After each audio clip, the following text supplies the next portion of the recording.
Carta, the church bell ringer, represents spiritual, traditional religious belief in the sense of organized religion, the Christian view of the world through his connection with the church, psychological as a believer and also physical by ringing the bell. He collects and reads books about bells and talks about the profession of bell ringer, how it is losing its influence, and fewer people are interested in it. It is a metaphor for Christianity in general, slowly dying. It was the end of the 19th century when Nietzsche wrote his famous phrase, "God is dead," with further addition, "because we killed them," referring to the death of Christianity. There's also an astrologer mentioned, Givenchy, who represents the mystical, occult, alchemy, the search for the philosopher's stone to create gold, to have more, similar to the people searching for more in life. And the conclusion was it was not possible without the help of Satan. So people turn to Satan because for them God cannot deliver and maybe puts too many limits on what can be done. And Gilles de Rais was influenced by alchemy.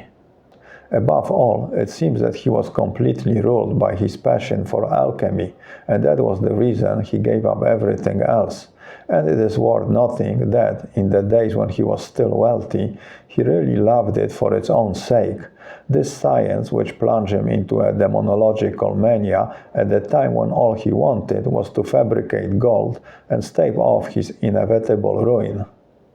So decadence is a progressive slide, step by step, driven by not being satisfied with what one has and constantly looking for more, hoping to find something, but once finding it, realizing it is not it, so the search continues, never ending because it is about a self-created illusion.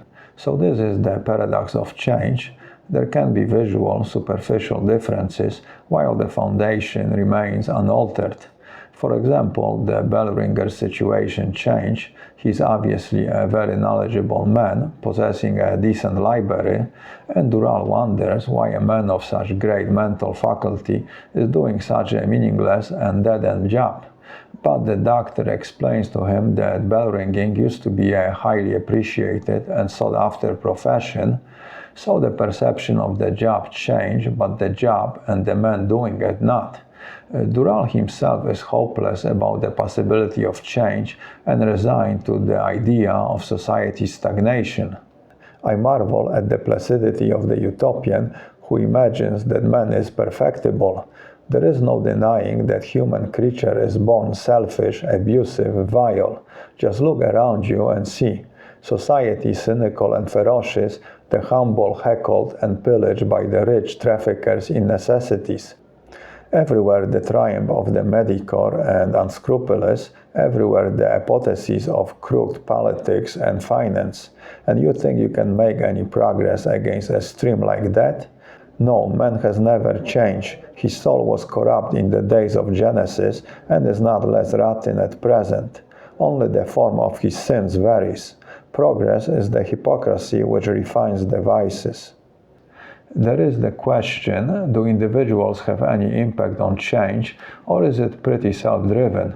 Evolution staying on its general course, somewhat oblivious and in the long run unaffected by the actions of individuals. What seems good in the short run becomes bad over time, and vice versa.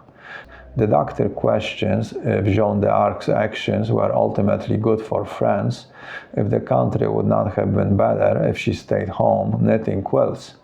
Did she really have any impact on the future of the country in the long run? We like to idealize individual efforts because it makes us feel good about ourselves as humans and also gives us something to celebrate. But maybe changes only happen when the world is ready for them and people are just a tool to implement them.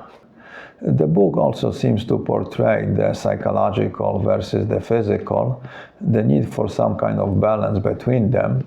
After Gilles de Rais' military campaigns are over, it seems the psychological satisfaction of Christianity, believing and obeying God, is not enough, so he looks for something more physical, and he finds it in killing children. Also for Dural, the woman as the source of information for his book is not enough, and he desires her physically. The night after next should be worth the wait, he thought, recalling her eyes and imagining the look of plaintive surrender in them as he undresses her, making her body, white and slender, warm and supple, slip from the tightness of her skirt. No children, then it is as good as settled that her flesh will be quite firm, even for a woman of 30. Or it was vice versa, first the physical attraction, and later curiosity about her, why she is doing it, what she believes. Dural's obsession with the woman might be similar to the satanic possession others experience, not able to stop thinking what she can and will do for him. The woman makes him act as if he was possessed, obsessing over every small detail of their forthcoming sexual encounter, what he should wear, how the furniture in his apartment should be arranged, what kind of decorations to use. So maybe the idea of the book is that we all are generally possessed by something. To sum it up, the plot of The Damned is not that interesting, but it makes you think. It is Huysmans' beginning of search for something deeper than the superficiality of the material existence presented in Against Nature, probably because he realized that nature is stronger than human will. He became curious and started to wonder if there is something more meaningful, intangible, that makes the everyday routine somewhat unimportant and secondary. The protagonist, Dural, is somewhat paranoid and eccentric, and this makes him a good candidate for demonic possession, and being aware of it makes him afraid and curious about how all of it can materialize, and it leads to his research and analysis. Also studying Gilles de Haye, his deeds, gave Dural perspective on his own sins and the woman's, how they pale in comparison to the others. He feels guilty after his sexual adventures with the woman and discusses it with the doctor the next day, questioning if sexual desire is a form of possession. Maybe reading about Gilles de Haye was a kind of therapeutic repentance. Also trying to understand him was an effort in trying to understand himself, what controlled and drove his behavior.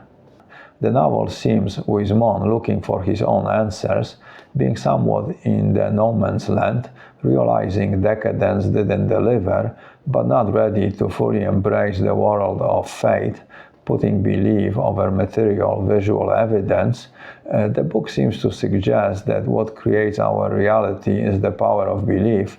There might be difference between what you see and what you believe, but there is relation between the two. Often what you see is what you believe. So The Damned might be a rebuttal to Huysmans' earlier ideas and also rejection of his present world, which was becoming more materialistic. And this makes the book still relevant.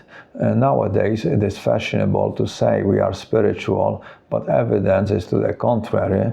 We are becoming more and more materialistic and disconnected, losing our beliefs and being only satisfied with what we see.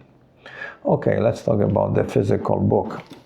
The book I am holding is a paperback which I transform into a hardcover leather-bound edition. To make the cover, I use grade A, naturally tan hide I buy from a tanner in North Spain.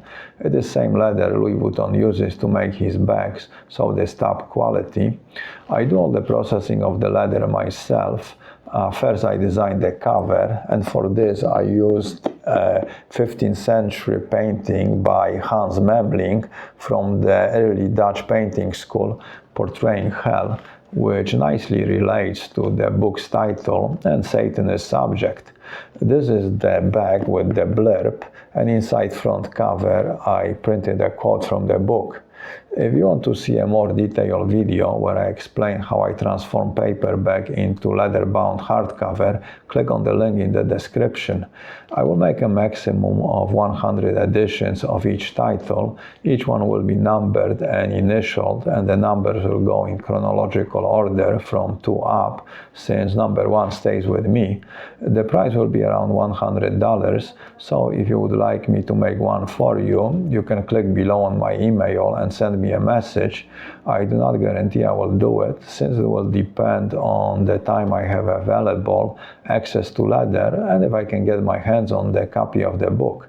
Now, if you're not willing to spend $100, but you still want the book, what you can do is click below on the PayPal link and donate $3 or more to my channel. And for every 100 donations, I will make a lottery and draw one name, and the winner will receive the book. So if you are cheap but feel lucky, this might be the way to do it. Also, your donations give me the extra motivation to make the book reviews, and I appreciate them very much, so thank you in advance. One more thing, when you make your donation, remember to include the title of the book you would like to win. The book itself is beautiful. Visually, it has a very nice texture, it smells great, and the more you handle it, the more beautiful it will become. And it makes a great gift for yourself or somebody who appreciates books. So if you want one, don't snooze, or you might lose. Well, that's it, so let's end it here. And until next time, keep your ear close to the ground and read a book. Adios.